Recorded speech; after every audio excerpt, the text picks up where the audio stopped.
L'histoire de Jacques dans la Bible concerne principalement deux personnages. Jacques, le fils de Zébédée, également connu sous le nom de Jacques le Majeur, et Jacques, le fils d'Alphée, souvent appelé Jacques le Mineur. Astérisque Jacques, le fils de Zébédée, Jacques le Majeur, astérisque. Il était l'un des 12 apôtres de Jésus.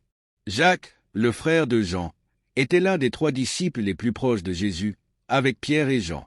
Ils sont souvent appelés les fils du tonnerre, en raison de leur tempérament impétueux.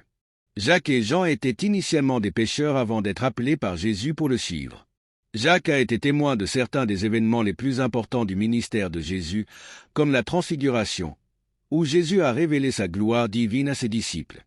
Selon les Actes des Apôtres, Acte 12, 1-2, Jacques a été martyrisé par Hérode Agrippaï, faisant de lui le premier apôtre à être tué pour sa foi chrétienne. Astérisque Jacques, le fils d'Alphée, Jacques le Mineur, astérisque. Ce Jacques est également l'un des 12 apôtres. Il est souvent désigné comme Jacques le Mineur, pour le distinguer de l'autre Jacques. On en sait peu sur lui, mais il est mentionné dans les listes des apôtres dans les évangiles. Certaines traditions chrétiennes suggèrent qu'il a été un dirigeant important de l'Église de Jérusalem, bien que cela soit principalement basé sur des traditions post-bibliques.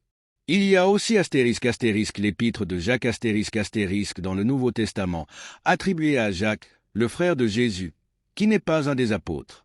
Ce Jacques, parfois appelé Jacques le Juste, a joué un rôle clé dans la première Église chrétienne et est considéré comme l'un des leaders de la communauté chrétienne à Jérusalem.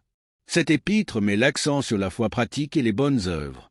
En résumé, Jacques apparaît dans la Bible comme un apôtre important et un leader de l'Église primitive, et son histoire est liée à la prédication, au martyre et à la direction spirituelle des premiers chrétiens.